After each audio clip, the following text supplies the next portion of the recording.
The Toronto Raptors were probably one of the most disappointing teams in the entire league. I remember not being too high on them. I think I had them as 7th in the Eastern Conference. When I made my preseason previews, I thought they'd land the 7th seed in the East, and I got a lot of hate for it. Losing Marc Gasol and Serge Ibaka are big losses, and losing Serge Ibaka particularly is a really big loss. So I think that will have an effect on them this year. I do think the loss of those two veteran big men will kind of hurt their record, and I think they'll go 43-29, putting them around 6th in the East. Yeah, maybe low-key I'm hating on the Raptors this year.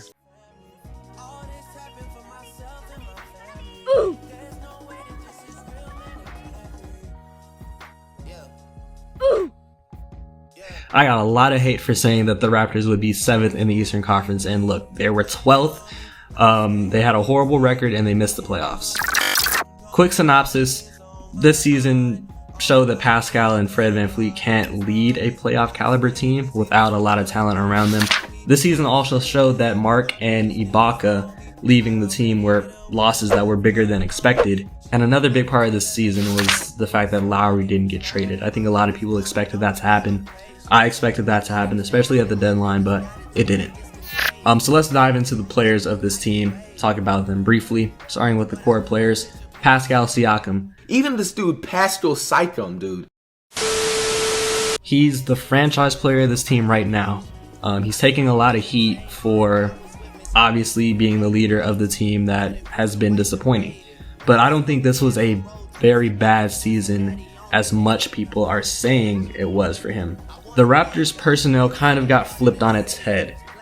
They lost one of their best playmakers in Marc Gasol for the simple fact that he left, and even if he stayed, he's getting a bit older, regressing, not as effective. Last year, and for the last couple of years, he's been one of their best playmakers. And they also lost a floor spacing center in Ibaka, who could also create from time to time in the post.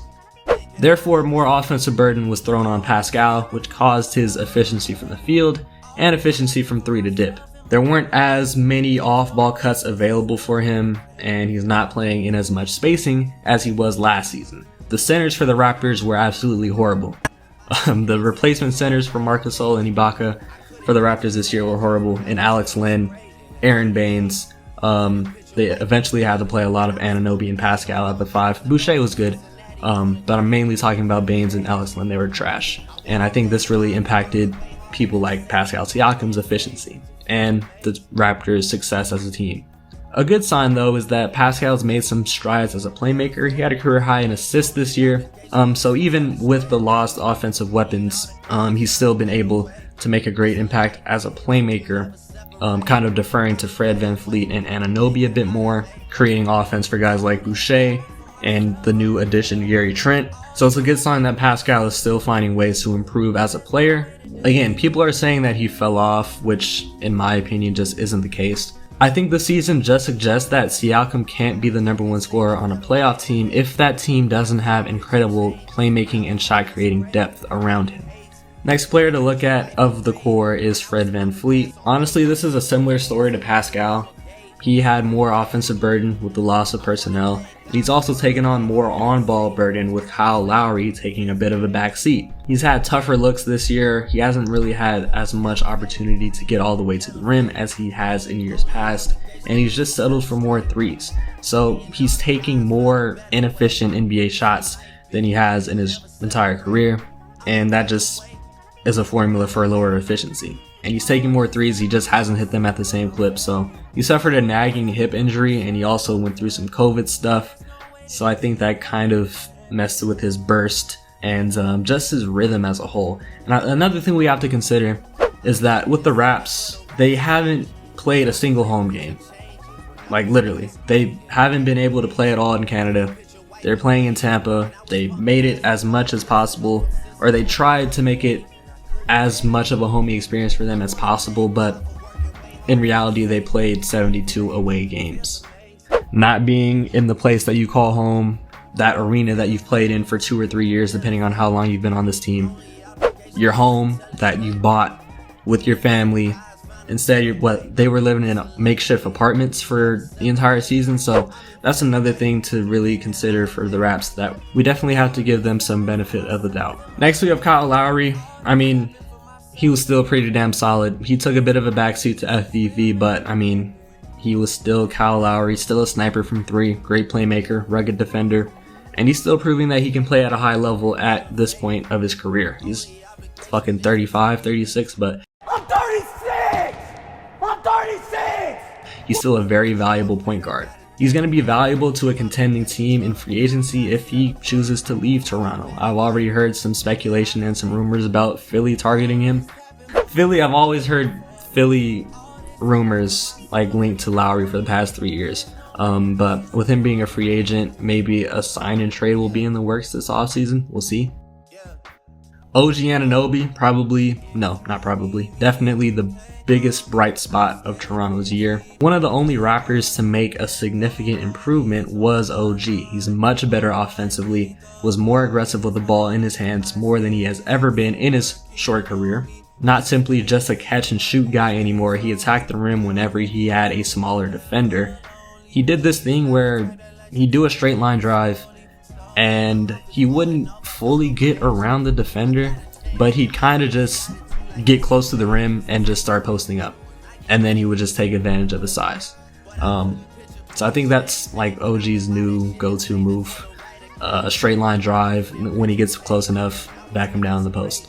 Long story short, OG's being a lot more aggressive on the offensive end. You still love to see it. His defense is still elite. He'll definitely be a constant all-defensive team candidate, and in my opinion, he has the potential to be the best 3-and-D player in the entire league.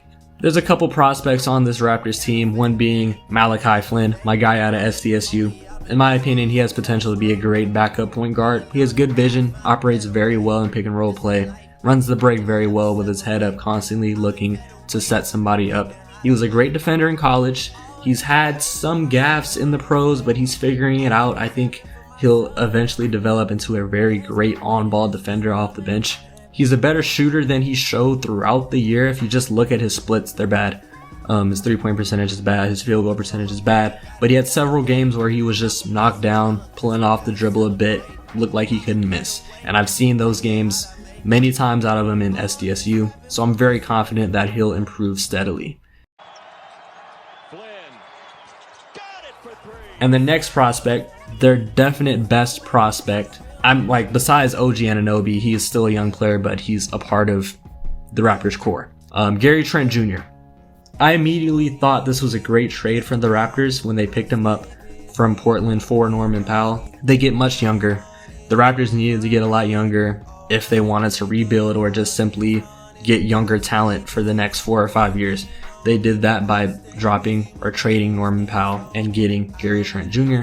And it's not like they lost much scoring. Norman Powell is a great scorer. He's been one of the best scorers off the bench for the past 2 or 3 years. But Gary Trent Jr.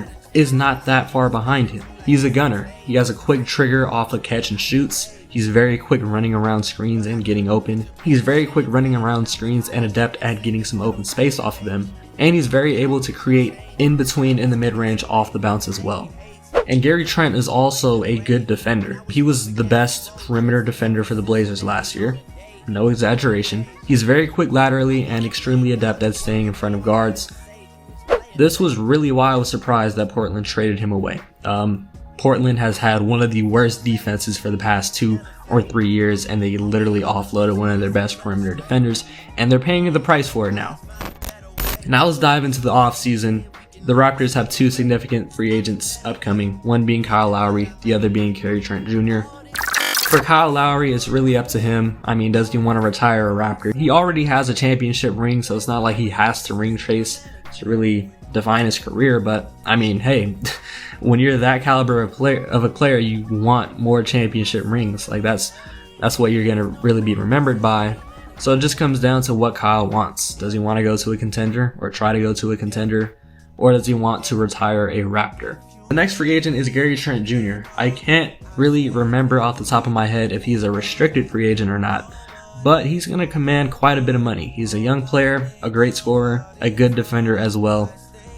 Still showing signs of improvement. He's definitely going to command, I think, I give it a range of 12 mil to 17 mil. I think that's going to be his yearly contract on the open market offered. On the trade block, I don't think the Raptors have Pascal Siakam on the trade block? I just don't think. I wouldn't be surprised if they do. Like, if there was an option for them to really embrace a rebuild and they wanted to offload Siakam for a big haul, like a top tier pick in this loaded 2021 class, I wouldn't be surprised. But my gut says that they want to ride it out with Pascal and FVV. Not necessarily as their best two players, but just as a part of their core for their foreseeable future. Now, looking at draft targets, the best player for the Raptors to get would definitely be Jalen Green. Toronto needs a go-to scorer, and Jalen Green is that guy in this class. Jalen Green, in my opinion, has potential to be an elite scorer. He's definitely the best scorer in this draft. If they're fortunate enough to land a top 3 pick, this is the prospect to go after. He's got a pretty good handle. He's a great finisher, extremely athletic above the rim finisher. But it's not like he only relies on his athleticism to score. He has very acrobatic finishes through and around traffic below the rim. For being a great scorer, he's a very solid and very willing playmaker as well, which is a good sign for somebody you want as your lead scorer. And a big thing for Jalen is that he's done this against former NBA players and NBA caliber players in the G League. He has some defensive concerns, but Toronto really needs a go-to guy and somebody to be the go-to guy for their team for the foreseeable future. And I think Jalen Green can be that guy. I think he can definitely fit next to Van Fleet in the backcourt very seamlessly. Fred would probably have to sacrifice some of his scoring, but I think he's a very capable and adept playmaker to give a bit of scoring, add a bit of playmaking for the benefit of a dominant on-ball scorer like Jalen Green can develop into, in my opinion. Their next best target would be Moses Moody, in my opinion.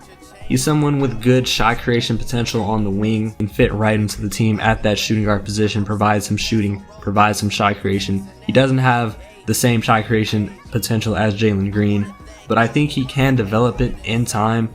If the Raptors don't get a top 3 pick, I think the next best option to plug into that shooting guard hole would be Moses Moody. I think they can get him in the 4 to 7 range. The third best prospect to get, in my opinion, for the Raptors would be Davion Mitchell. He's an efficient scorer at the point guard position, very solid facilitator. He's a scrappy, undersized defender. He kind of fits that 2 point guard mold that Toronto has done for the past 3 seasons. So I think that's definitely somebody that the Raptors could see some familiarity in. He's a 3-year collegiate player. He'll be a bit more ready to contribute immediately to a win-now team. If Toronto thinks they're in for an immediate turnaround, Davion is one of the best prospects to target. As for free agency and trade targets, I think the best one would be Bradley Beal, and I think that's the only clear target, via trade obviously. I saw this rumor recently. If Washington is done with being in NBA purgatory and want to go full rebuild, I know they made the playoffs via the play-in tournament, but if they want to go down a full rebuild path, Beal's obviously their most valuable asset. The Raptors need a go-to scorer. Like I said, getting Jalen Green in the draft would be ideal, but if they can't get Jalen Green in the draft, to get a go-to scorer at the shooting guard position via trade, Bradley Beal is probably the best bet. Pascal is not a go-to scorer in my opinion. I think he's a very great second scoring option, but Beal has proved that he can be the go-to guy, the go-to scorer. He's put up 30 plus for 2 seasons in a row, so the numbers speak for themselves. What would a package look like though? It would be like 3 or 4 Toronto firsts, including this year's, which should be like top 8. Maybe 2 of them being first round swaps. Gary Trent Jr. would probably be the young prospect in the trade. It would probably have to be a sign and trade. You might have to throw in Rodney Hood to give back some salary. The logistics of it would be a bit tough, but I think it would be possible to keep Pascal, Fred VanVleet, and Anunoby while bringing in Beal. I think it's possible. It would probably take a lot of finessing from Masai Ujiri, but I think it's definitely possible. Some questions for Toronto.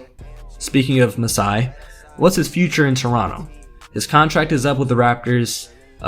There's been some speculation that he wants to go a different direction than the ownership wants, and with his contract being up, maybe he doesn't want to tolerate that. We'll see if he wants to resign. Another question, is a big trade coming? One that embraces a rebuild, like them offloading Pascal and Fred, or a trade that sees Toronto making a stride to return to contention. Next question, has Kyle Lowry's time in Toronto come to a close? Again, comes down to what Kyle wants. Does he want to retire a Raptor, or does he want to play for a contender for the latter part of his career? And the last more important question for Toronto, what is their direction?